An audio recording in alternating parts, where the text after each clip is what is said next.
Hello साथीहरु, सिटिभिटी entrance एक्जामको important क्वेशनहरुको अर्को model सेटमा तपाईहरुलाई स्वागत छ।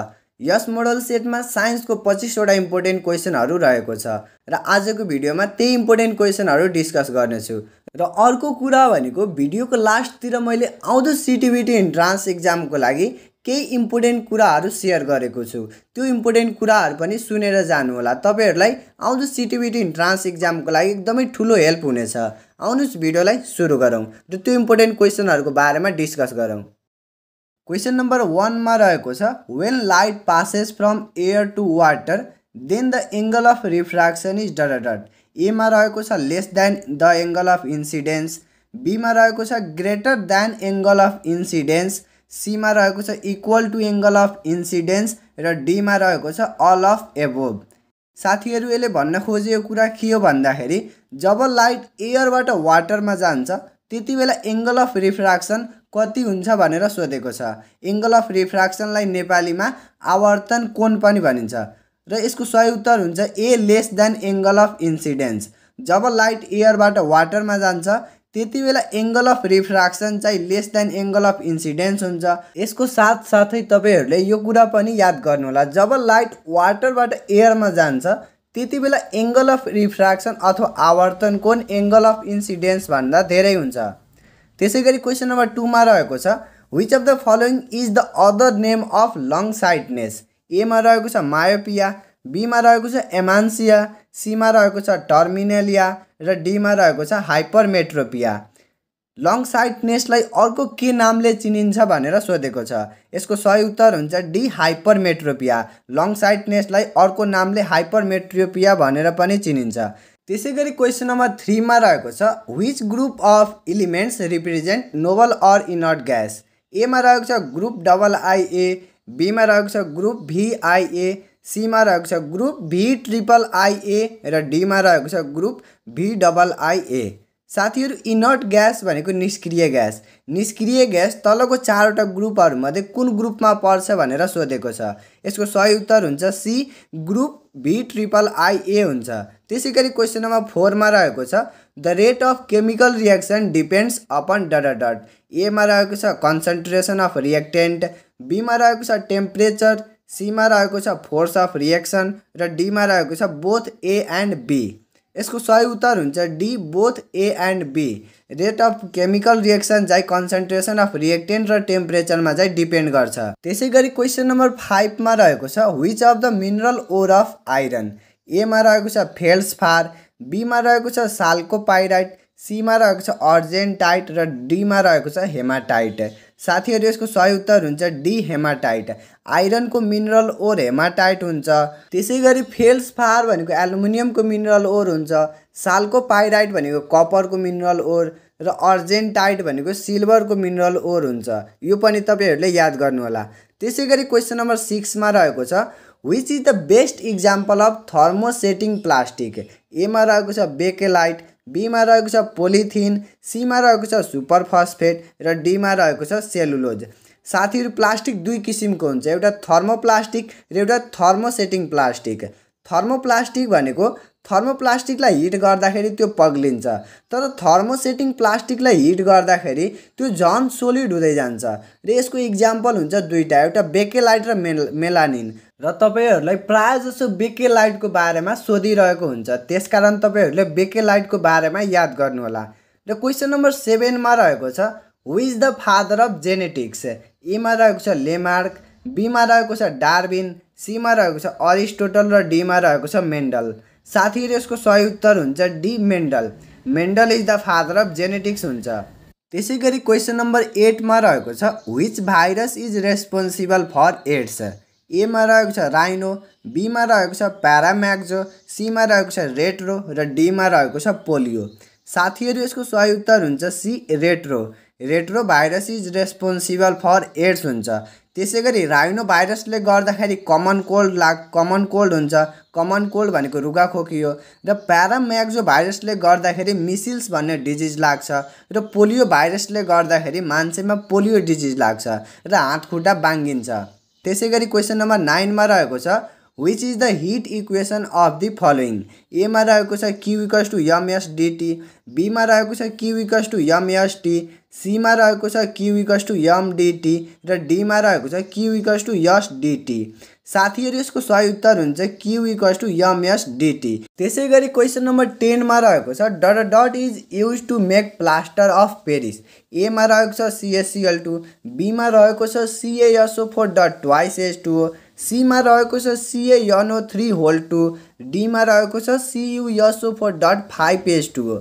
साथीहरू यसको सही उत्तर हुन्छ B CaSO4 dot twice H2O। Plaster of Paris बनाउनको लागि जिप्सम युज गरिन्छ र जिप्समको मोलिकुलर फर्मुला हुन्छ CaSO4 डट ट्वाइस H2O र प्लास्टर अफ पेरिसको मोलिकुलर फर्मुला हुन्छ CaSO4 डट हाफ H2O हुन्छ।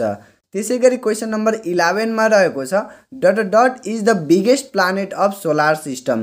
एमा रहेको छ स्याटर्न, बीमा रहेको छ जुपिटर, सीमा रहेको छ मर्करी र डीमा रहेको छ युरेनस। साथीहरू यसको सही उत्तर हुन्छ B Jupiter. Jupiter is the biggest planet of solar system हुन्छ। त्यसै गरी क्वेसन नम्बर 12 मा रहेको छ the red planet is dot dot. एमा रहेको छ मर्करी, बीमा रहेको छ अर्थ, सीमा रहेको छ प्लुटो र डीमा रहेको छ मार्स। साथीहरू यसको सही उत्तर हुन्छ मार्स। मार्सलाई रेड प्लानेट पनि भनिन्छ र अर्थलाई ग्रीन प्लानेट अथवा ब्लू प्लानेट पनि भनिन्छ। यसलाई पनि तपाईहरुले याद गर्नुहोला।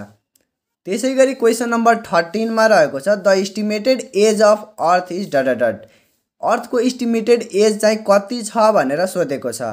एमा रहेको छ 4.2 बिलियन इयर, बीमा रहेको छ 4.5 बिलियन इयर, सीमा रहेको छ 4.6 बिलियन इयर र डीमा रहेको छ 4.7 बिलियन इयर। यसको सही उत्तर हुन्छ B 4.5 billion year. The estimated age of earth is 4.5 billion year हुन्छ। त्यसै गरी क्वेसन नम्बर 14 मा रहेको छ the layer of atmosphere above the troposphere is dot dot. एमा रहेको छ स्ट्राटोस्फियर, बीमा रहेको छ ट्रोपोस्फियर, सीमा रहेको छ मेसोस्फियर र डीमा रहेको छ थर्मोस्फियर। यसको सही उत्तर हुन्छ ए स्ट्राटोस्फियर।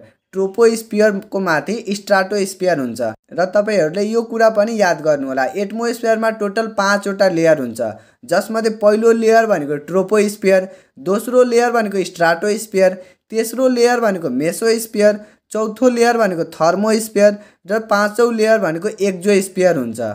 त्यसै गरी क्वेसन नम्बर 15 मा रहेको छ by which method hit is transmitted in water.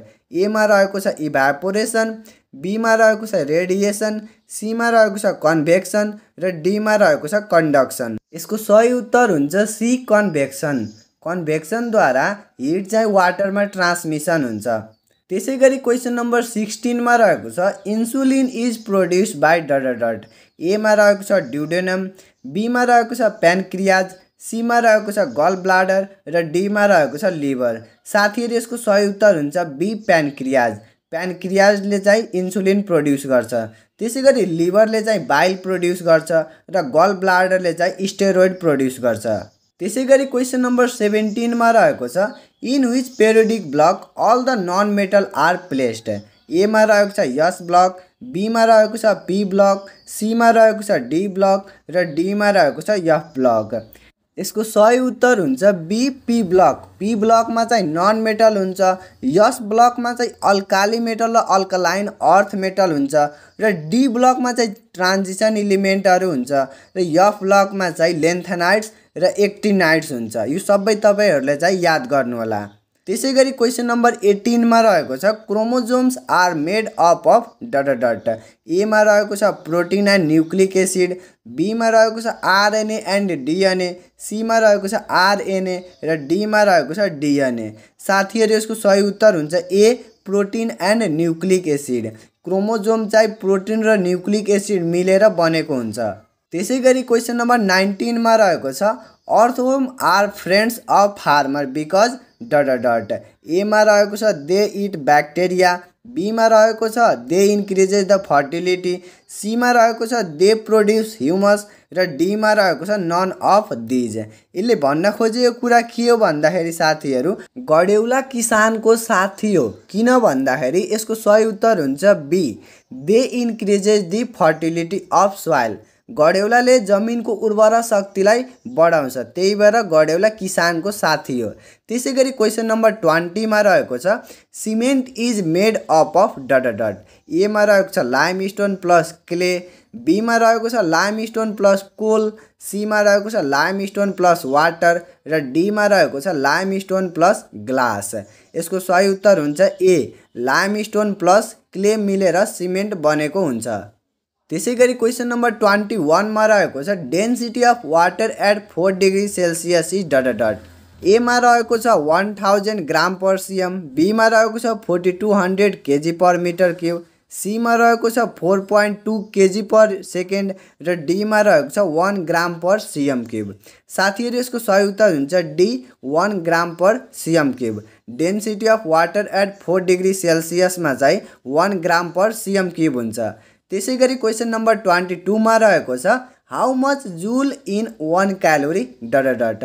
ए मा रहेको छ 2.2 जुल, बी मा रहेको छ 3.2 जुल, सी मा रहेको छ 4.2 जुल र डी मा रहेको छ 5.2 जुल। यसको सही उत्तर हुन्छ सी, 4.2 जुल। 1 क्यालोरीमा चाहिँ 4.2 जुल हुन्छ। त्यसै गरी क्वेसन नम्बर 23 मा रहेको छ study of birds is dot dot. A मा रहेको छ आर्कियोलोजी, बी मा रहेको छ पेडोलोजी, सी मा रहेको छ प्याथोलोजी र डी मा रहेको छ ओर्निथोलोजी। यसको सही उत्तर हुन्छ डी, ओर्निथोलोजी। बर्डको स्टडीलाई ओर्निथोलोजी भनिन्छ। त्यसै गरी क्वेसन नम्बर 24 मा रहेको छ suicidal bag of cell is dot dot. A मा रहेको छ राइबोसोम, बी मा रहेको छ सेन्ट्रोसोम, सी मा रहेको छ लाइसोसोम र डी मा रहेको छ भ्याक्युल। साथीहरू यसले भन्न खोजेको कुरा के हो भन्दाखेरि सेलको सुसाइडियल ब्याग भनेर कुन सेललाई चिनिन्छ? यसको सही उत्तर हुन्छ सी, लाइसोसोम। लाइसोसोमलाई चाहिँ सुसाइडियल ब्याग अफ सेल पनि भनिन्छ। त्यसै गरी क्वेसन नम्बर 25 मा रहेको छ who gave the theory of natural selection. A मा रहेको छ लेमार्क, बी मा रहेको छ मेन्डल, सी मा रहेको छ डार्विन र डी मा रहेको छ हुगो डी भेरिज। यसको सही उत्तर हुन्छ सी, डार्विन। डार्विनले थ्योरी अफ नेचुरल सेलेक्सन चाहिँ दिएको हो। ल साथीहरू आजलाई यति नै। साथीहरू यो सेट लगाएर लगभग 14वटा सेट भइसक्यो र यो सेटहरूमा भएको क्वेसनहरूलाई मात्रै तपाईँहरूले राम्रोसँग प्र्याक्टिस गरेर आउने बनाउनु भयो भने आउँदो सिटिबिटी इन्ट्रान्स इक्जाममा नाम निकाल्न सक्नुहुन्छ। र यो इम्पोर्टेन्ट क्वेसनहरूको सेटहरू सँगसँगै अरू पनि धेरै भिडियोहरू छ। त्यो भिडियोहरूमा मैले कुन सब्जेक्टबाट कति मार्क्सको क्वेसनहरू आउँछ, कुन कुन टपिक्सहरू इम्पोर्टेन्ट छ र कति घन्टा पढ्नुपर्छ, त्यो सम्पूर्ण कुराहरू त्यसमा समावेश गरिदिएको छु। त्यसकारण तपाईँहरूले त्यो भिडियोहरूलाई हेर्नुभएको छैन भने एकपटक त्यो भिडियोहरूलाई पनि हेर्नुहोला। त्यो भिडियोले तपाईँहरूलाई एकदमै ठुलो हेल्प हुनेछ। र अर्को कुरा भनेको साथीहरू यो च्यानलमा अहिलेसम्म जोडिनु भएको छैन र भिडियो हेर्दै हुनुहुन्छ भने भिडियोले एउटा लाइक गरिदिनु होला र च्यानललाई सब्सक्राइब गरी साथमा रहेको बेल आइकनलाई क्लिक गरी अल नोटिफिकेसनमा क्लिक गरिदिनु होला, ताकि आउँदो दिनहरूमा पनि यस्तै इम्पोर्टेन्ट क्वेसनहरूको भिडियोहरू हाल्दाखेरि तपाईँ कहाँ पुग्नेछ र तपाईँको सपना साकार गर्न मद्दत गर्नेछ।